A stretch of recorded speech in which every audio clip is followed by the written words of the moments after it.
Goose my channel. So, I've been thinking about the Elder Scrolls again, mostly because of, well, check out the second channel and you'll understand, or don't. It's not really essential to understanding the point of this video. It just kind of helps you understand where my mind is coming from.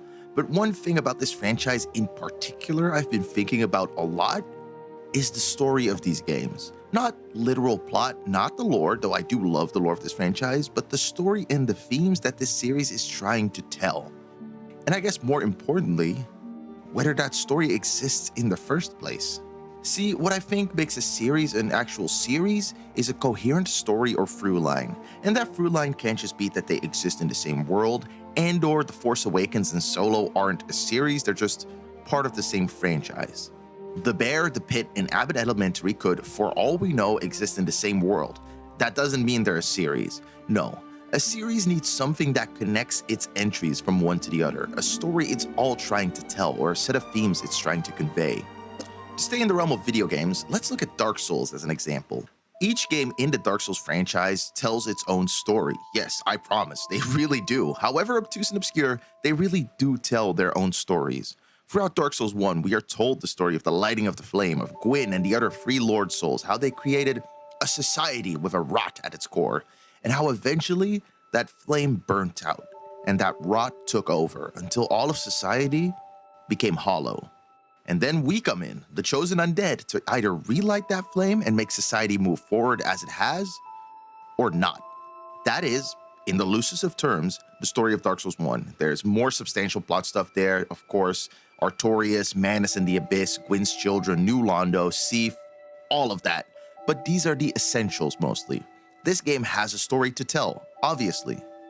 But when we zoom back out, Dark Souls as a series also tells a story. Not one about Gwyn specifically, not one about some heroic protagonist. No, Dark Souls tells the story of stubbornness, of a refusal to let something die, to let something good end before it turns bad, of complete and utter decay due to decades, no, centuries of stagnation.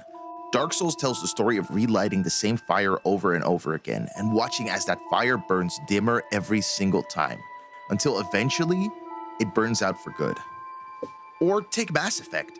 Each game in the series has its own plot, but the series as a whole also tells a story of the Reapers, an ever-present threat, the heat death of the universe made manifest. And when we do this, we realize the story of Mass Effect is one of inevitability, a central question of how do we live when we know it will all end one day. And that makes the dating aspects, the grounded aspects of these games so much more powerful, because that's the answer. That's how. We just do it. What is my point here then? I'm attempting to establish the fact that multiple stories can exist within the same series, but that a series as a whole, and the world that was created for it, often also tell a greater, larger story. What story is the Elder Scrolls? What story is the Elder Scrolls as a series, mainly the mainline 5 games, attempting to tell? Or, in other words, what story does this world serve to tell? What story does the Orbis serve to tell? Let's run through some of the options that ran through my head before we get to the one that I finally felt only made sense. First, I thought about war. It made sense to me. Fallout, the Elder Scrolls' sister series, certainly has this as its primary and main theme. And there certainly isn't a shortage of wars and conflicts around in the Elder Scrolls, but I think focusing on this is kind of missing the forest for the trees. Fallout is about war, its consequences, and the losses we all make in conflicts like it, the cycles of violence. The Elder Scrolls, while games like Skyrim bear similar themes, does not focus on this as intently. It's more so that wars are kind of just a thing that came with the fantasy genre. I mean, you only need to look at the progenitor of modern fantasy to see how a fantasy story actually looks when it has something to say about war, The Lord of the Rings. So we have to look further. Is the story of the Elder Scrolls about elves, maybe? I mean, stick with me here, right? But it does feel like the Aldmeri Dominion are the larger force at work behind the scenes in pretty much every game, being set up to eventually be the big bad villain, like the Thanos of this universe. This is very obvious in Skyrim. The Thalmor are behind the scenes in the Civil War, secretly keeping it going so the Empire can remain weak and get even weaker. In the end though, I think this emphasis on the Aldmeri Dominion is more set up for the next Elder Scrolls and the way this world is going than a true overarching theme for this whole world. Especially with how a lot of this emphasis really only begins to crop up in Skyrim. Still, I do think the Aldmeri Dominion are emblematic of what I truly think the Elder Scrolls is about as a story. Think back to the story of every mainline Elder Scrolls game, and specifically to the plans of each of its antagonists. Jagar Farn and his Imperial Simulacrum, a plan to dethrone the Emperor and take his throne as his own. The hunt for the Numidium in Daggerfall, Dagoth Ur's plan of creating his own Numidium, the Akulakon in Morrowind, and to a lesser extent, the plots of Skyrim and Oblivion. What do they all have in common? I mean, it's a lust for power, right? And that's what I think the true theme, the true story of the Elder Scrolls is. That hunger for power and how severely the backlash can be. How wrong it can all go. Specifically, I think this theme is split in two. The first part is a hunger for political power. Take your Jagar Farns, your Amand Matiers, and even the Aldmeri Dominion as a whole. This constant conquest and thirst for more control comes back again and again in the series, and it's more than just conflict, as each one of these conflicts is fueled by that want for more. The Aldmeri Dominion want control over all of Tamriel, want to destroy the Empire because they want power, not just because they think every other race is inferior to them, though they certainly do think that. Power is obviously the primary motivator here. And this returns often in the world of the Elder Scrolls, people thirsting for political power, Jagar Farn's Imperial Simulacrum of course, but also the entirety of the Three Banners War if we're pulling Elder Scrolls Online into this. 3 different armies, all coveting the power of the Empire, of that throne at the center of all of Tamriel. But that second part, and the one that I think is even more relevant, is a hunger for divine power. Mortals coveting the power, trying to gain and mostly failing to attain the power of gods or gaining it without asking for it in the first place, is a surprisingly common recurring motif in the world of the Elder Scrolls. And when I say this, I'm not just vaguely pointing at people becoming powerful, because that's a bit silly. That would be a bit silly of me to say. I'm specifically talking about people becoming gods. This is a very specific verbiage that very often comes back. I could rattle off a list of examples right now, but wait, no, I'm just gonna do it. The Almsevi, Talos, the Numidium, and by extension Dagoth Ur and his Akulakon, the hero of Kafach mantling Jigalag, the many incarnations of Lorcan, hell, the many incarnations of Indoril Nerevar, Manamarco, Pelinal Whitestrake, Oriel to an extent, Sate Alessia, Martin Septim upon his death, Dagoth Ur for Nerevar's sake. I could go on. But the point is this: mantling, or the idea of a mortal becoming more than mortal in an almost hermetic sense, is something that more than regularly returns in the world of the Elder Scrolls. It is a concept that is at the very core of the series and is important to the story of each game. A fair question. I know things that can help you. Here's a bit to whet your appetite. Menimarco isn't doing any of this to serve Molag Bal. His ultimate plan is to out-scheme the god of schemes and to replace him. The Amulet of Kings is the key to everything. Why do you think he kidnapped Sai-Sahan? He's torturing him, trying to get him to reveal the amulet's hiding place. With the amulet at his command, Menimarco believes he can trap Molag Bal's essence and absorb his power. He seeks to become a god himself. Daggerfall is about various factions coveting the power of the Numidium, and by extension the power of the Heart of Lorcan. Morrowind is much the same, but replace the Numidium with Dagoth Ur's Akulakon. And you can't forget the Tribunal.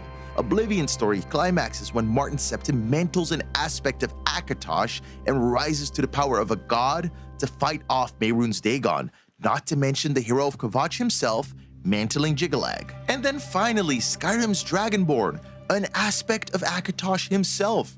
It's a concept that's even at the very core of many species' cultures, like the Sijic endeavor for the Dunmer, of mortals becoming more than mortals. Apotheosis. And I think the question at the center of this theme is one of deserving and coveting. Who deserves power?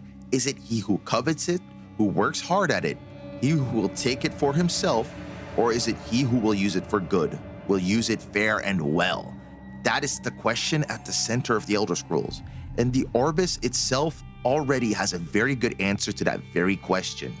Those who covet power absolutely do not deserve it. From Jagar Farn to Merak, each example ends in nothing but misery.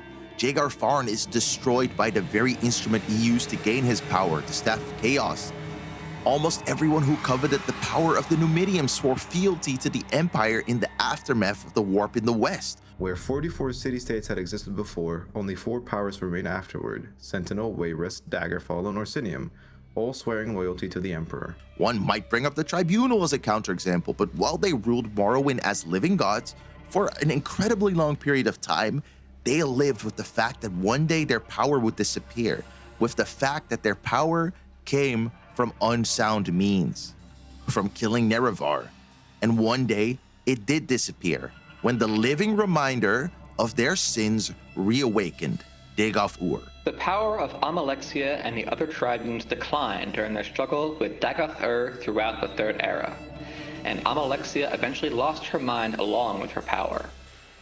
During the time of the Neverine prophecies in 3E 427, she killed Sotha-Sil and then died in a failed attempt to kill the Neverine.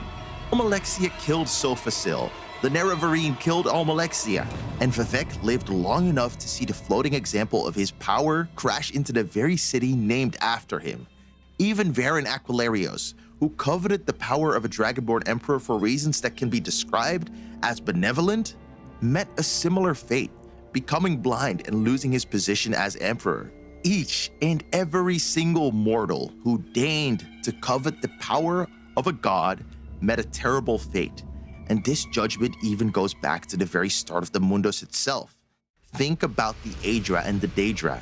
The Aedra are the ostensibly good, benevolent gods, and the Daedra are the ostensibly evil, malevolent demons. But aside from evil and good, there is one specific question that truly sets one apart from the other. The Aedra helped Lorkhan in his quest to create the mortal plane, and in turn gave up part of their power to do so. And the Daedra refused to give up that very power, and are labeled the evil of the universe for that very unwillingness. Aedra and Daedra are not relative terms. They are elvish and exact. Azura is a Daedra both in Skyrim and Morrowind.